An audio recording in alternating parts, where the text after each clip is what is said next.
नहीं हमारा हाथ ही ऐसा चला।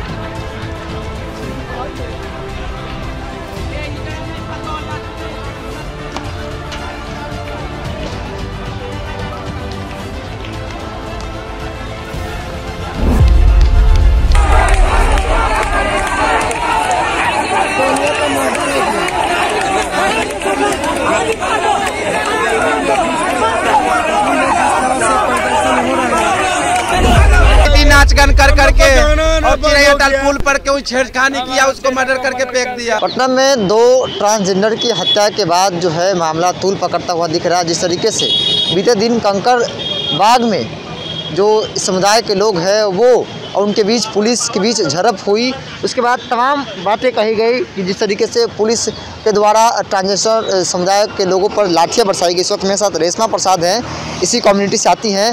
क्या लगता है आप लोग पे लाठियाँ बरसाई गई, न्याय को लेकर आप लोग सड़क उतरी थी, न्याय मिला क्या? अभी तो हम न्याय के इंतज़ार में हैं कि कब प्रशासन हमें न्याय देगी, और हम इसीलिए संघर्ष की थी।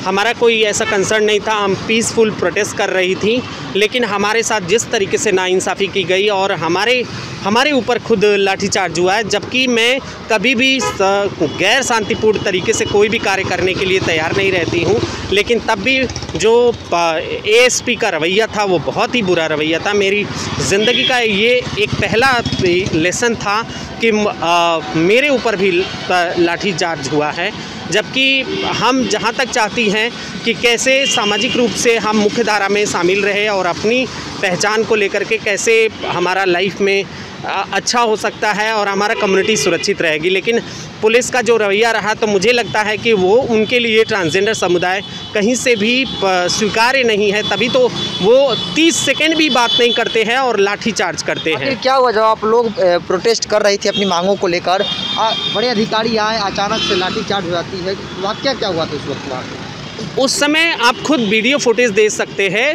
जो पदाधिकारी आए थे उन्होंने कहा कि हम काम कर रहे हैं और आपको भाषण देने की ज़रूरत नहीं है। तो क्या किसी की मौत अगर हो जाए और अपनी बातों को रखे तो उसे भाषण कहा जाएगा?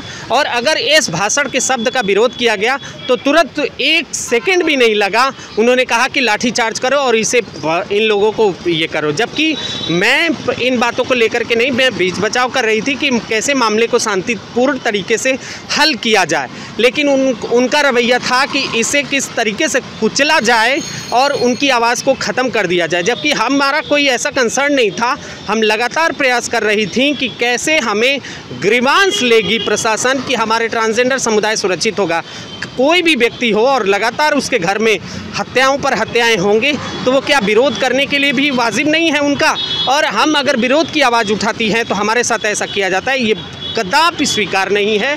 और हम समाज के सभी वर्गों से कहेंगे कि वो सहयोग करें और हमारी संवेदनाओं और हमारी ज़िंदगियों को समझें, क्योंकि हमारी ज़िंदगियों के लिए बहुत ही कम संख्या में हम लोग हैं। और उसके बाद ये अगर हत्याओं पर हत्याएं होती हैं तो हम 365 दिन में 365 गायब हो जाएंगे और कोई हमारा ज़िंदगी का लेवा देवा नहीं रहेगा। जो हमारी पहचान है, सांस्कृतिक पहचान है, उसको लोग कहते हैं कि शिक्षा से बदलो, सामाजिक परिवर्तन के लिए कार्य किए जाए, लेकिन कैसे कार्य किया जाए जब इस तरीके से प्रशासन का रवैया रहेगा? ये बहुत ही निंदनीय है और हम एकदम चाहती है कि ऐसे किसी भी प्रशासनिक पदाधिकारी जो हमें सहयोग ना करते हैं उनके ऊपर कार्रवाई जरूर की जाए। सवाल है, सुशासन की सरकार बताई जाती है, क्या इस सुशासन में ट्रांसजेंडर समुदाय के जो लोग हैं वो सुरक्षित नहीं हैं, क्योंकि 2 मर्डर हो चुके हैं? मैं सुशासन और कुशासन की बात नहीं करती हूं, क्योंकि मैं राजनीतिक तरीके से ये बातों को नहीं ले जाना चाहती हूं, लेकिन हम अगर सुरक्षित नहीं हैं तो हम आवाज़ उठाएंगी और हम आवाज़ बुलंद करेंगी। जो अधिकारी वाक़े पर मौजूद थे, क्या उन पर कार्रवाई की मांग करेंगी? क्यों? निश्चित तौर पे जो व्यक्ति ने हमारे ऊपर लाठीचार्ज की अनुशंसा की है उस पर ज़रूर कार्रवाई होनी चाहिए। बिल्कुल, रेशमा प्रसाद है, जिस तरीके से इनके कम्युनिटी के ऊपर लाठीचार्ज की गई उससे खासा नाराज़ है और अभी भी न्याय की उम्मीद है सरकार से कि जल्द से जिन 2 जो किन्नर समुदाय से आने वाले लोगों के साथ मर्डर जो हुआ है उनके जांच हो और जो भी लोग इसमें हैं उन पे कड़ी से कड़ी कार्रवाई की जाए। इस पर भी देखते हैं रिलायंस बिहार। नमस्कार।